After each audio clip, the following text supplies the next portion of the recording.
This is Swiss and Chips, your British guide to Switzerland. Hello and welcome. I'm Jo Faye. And I'm Simon Sried. And this is the first episode of Swiss and Chips. We're talking about Swiss surprises, expectations versus reality. But before we start, we wanted to talk a little bit about the show and what you can expect from us. Moving to Switzerland can be quite confusing at first. There's so much to find out. And we really wanted to share our experiences with you in this podcast. Me as a British expat who moved to Switzerland as a journalist about 7 years ago, and Simon as a Swiss who's travelled the world. And we now live together in Bern. Yeah, and we thought a podcast is a really nice way to connect with the listeners. And you get very close to listeners, much closer than with the blog. So that's why we try to release a podcast and a new episode every other week. Exactly. And we really want to make this show for you. We want to hear from you. So please tell us your questions and we'll answer them for you. And you can find us on swissandchips.com. So let's get straight stuck in then. Yeah, I think our listeners will be interested in to know more about you. You said you moved to Switzerland 7-8 years ago. And what did you bring here? And, how comes? Yeah, well, when I first moved here, I was working for a radio station and I came just with a suitcase, basically, a large one, admittedly, but no boxes or anything like that. I just brought the bare essentials and thought, well, I'll find whatever else I need when I get there. Yeah, and I think when I travel around the world or wherever we go, then people say, oh, you are Swiss, you must be rich and you have chocolate and, streets, pavement is made out of gold and stuff. Yeah. So I think you must also have had some expectations about Switzerland, didn't you? 100%, yes. For some reason, I thought that when I moved here, I would be going to live in some kind of wooden chalet on the side of a mountain and then it would be constantly snowing. I mean, that's no exaggeration. And then when I got here, I thought, where are all these wooden chalets? Why is there so much grey concrete around? But you really thought it will snow everywhere, like literally in town and everywhere.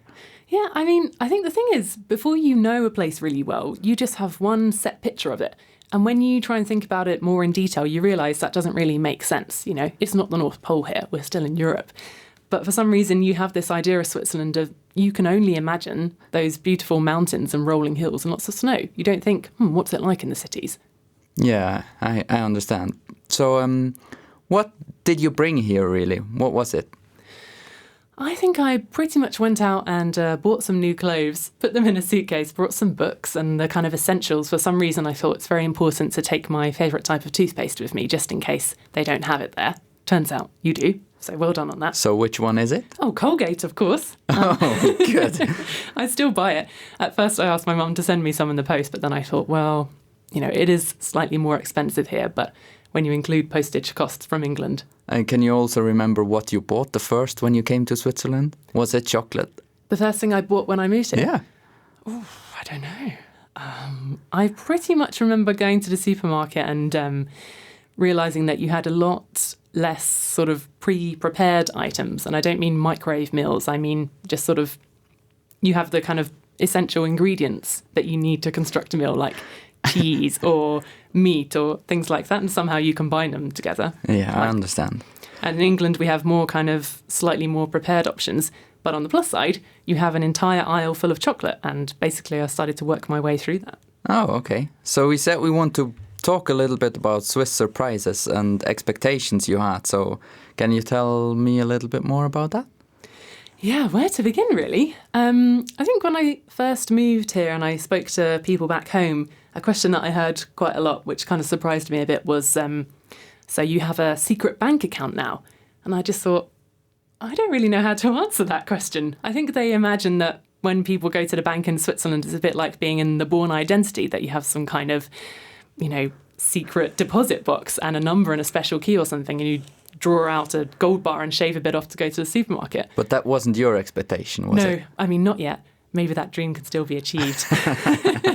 But actually, getting a bank account in Switzerland was completely different in an unexpected way. You've got to pay for different things in different accounts. There's so many more options, it feels like. And, luckily for me, this wasn't an issue, but with Americans who live in the country, they actually couldn't even open bank accounts sometimes. because of the whole, banking secrecy problem that we've been having between the US sure. and Switzerland. So it was kind of different in a way that I didn't expect. So what other expectations did you have then? I mean, I'd heard that, people in Switzerland speak 4 languages. And I personally imagine this might be quite a stupid thing to admit to, but I personally imagined that everybody would speak those 4 languages. 4? Yes. Which 4 might be? Ooh, is this a quiz? German, French, Italian, and Romansh. Oh, Romansh. Exactly. Okay. You'd forgotten that one. No, I haven't. But, no one really speaks Romansh, I would say. Yeah, well, this is the thing. When you read about it, you read, 4 languages are spoken in Switzerland. And, of course, if you go into a bit more detail, you find out that you have the separate language areas. But I just imagined that, if you live here, how can you have a country where everyone doesn't speak the same language? That's just a really unusual situation, I think, when you come from England, for example. But English and Scottish, is that the same? Well, technically speaking, it's the same language, yes, but we may have difficulties understanding each other. Okay. And is there any other expectations you had beside the language and maybe money? Is it food or? Well, so many things were different. I mean, for example, it's changed quite a lot even in the short time that I've been here. But at first, I went to quite a few places and was always surprised when I couldn't pay with card. People might say, we don't take card. And I think, that's a bit strange. So I started to use cash a bit more. Of course, now it's changed quite a lot. Even in the past 7 or so years, you can pay with card most places. But on the point of money, the sort of large denominations that you can get in notes was quite surprising. In the UK, for example, a £20 note is kind of the largest configuration you'd have in your wallet most of the time. Having a £50 note is really unusual and kind of exciting. But here in Switzerland, you'd have, a 100 franc note in your purse, no problem, no questions asked. You can buy a stick of chewing gum with a 100 franc note. That's just crazy. Yeah, you quite often ask me and ask me, like, can I pay with 100 francs at the kiosk? And yeah, obviously you can. Why shouldn't you? Because in the UK, if you go and try and buy something for, 50p with a £50 note, they'll say, no, I don't have any change.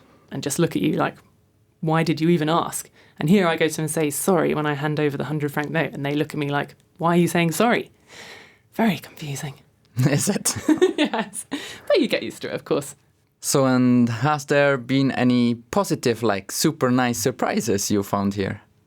Yeah, one thing that really surprised me was that very, very small children walk to school on their own.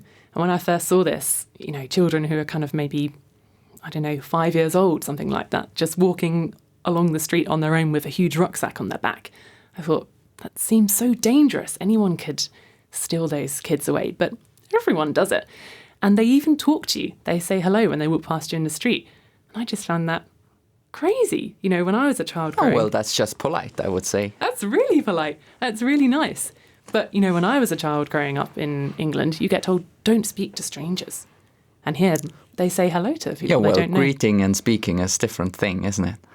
Well, in Switzerland, yes. Yeah, it's very difficult to understand to think that somewhere it's different than here, because it's normal, yes, totally normal to go to school alone. Exactly, yeah. Even to kindergarten, yeah. Yeah, it's amazing. And I think it's a really, really nice thing that you have here. I hope that doesn't change.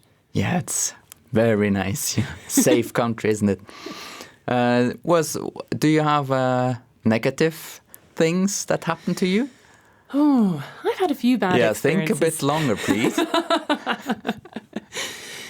No, there's always this another stereotype about Switzerland and Swiss people that I think you hear more about once you move here, and people say that the Swiss are unfriendly.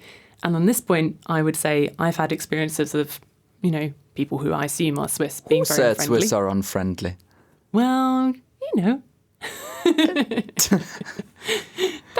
That's a stereotype. Tell me that person, show me, and I go to a person and have a closer talk.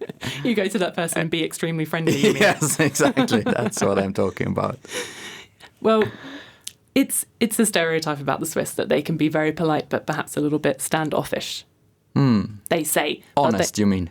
Yes, but they also say that once they get to know you better, you've got a friend for life. Oh, really? Yes. I didn't know that. Yeah, it's something that's spoken about quite a lot amongst, foreigners who live in the country. That's quite interesting to hear, because both of these I've never heard before. Really? Not really, no. Well, what I would say on the topic anyhow is that, I've obviously met Swiss who have been not particularly friendly to me. I have had the odd unpleasant encounter in shops or when trying to buy something speaking German. People have been extremely rude and impatient, but I think that's the same anywhere, personally. Yeah. And on the other hand, I've had a lot of Swiss people who've, invited me to come and have dinner at their house, or who've come and asked me to eat lunch with them at work, for example. And maybe it's just because I've, worked for quite a long time in London, but I happen to think the Swiss are extremely friendly. But basically that summarizes Swiss are like any other folks, aren't they? Yes. Okay, good. You're normal, don't worry. Oh, good. That's good to know. Yeah, what about, can you tell me different things? Because, for example, what I often hear is about the time, or that we are very precise. Oh, the time. How could I forget about this? Yes.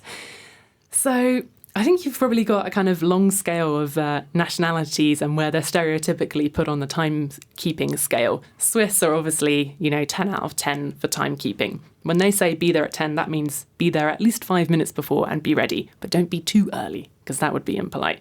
And then you maybe have nationalities at the other end of the scale who might show up half an hour late and think nothing of it. I think the Brits are probably somewhere a little bit in the middle, but maybe I'm just saying that because I'm biased. Yeah, and you're always late. That's why. Not late. For us, being a few minutes after 10 o'clock is unremarkable and fine. Half an hour, not so much, but maybe okay among friends. Half an hour? If someone, got really stuck at work and couldn't leave, they might say, oh, I'm sorry, I'll be there. Be there in half an hour. And you'd say, not ideal, but okay. Well, that's for Swiss the same, I would say. I would say normal thing is to be 2-3 minutes too early or 2-3 minutes too late is also okay. 5 minutes is acceptable. 10 minutes, you would maybe already send a message or, give a quick call that you will be late. That someone works in front of a shop or something where you want to meet for 20 minutes, that's not going to happen. You will leave after 15 minutes, I think. Friendship terminated. Yeah, exactly. No, but you just call and then you can also come half an hour late. That's no problem. Yeah.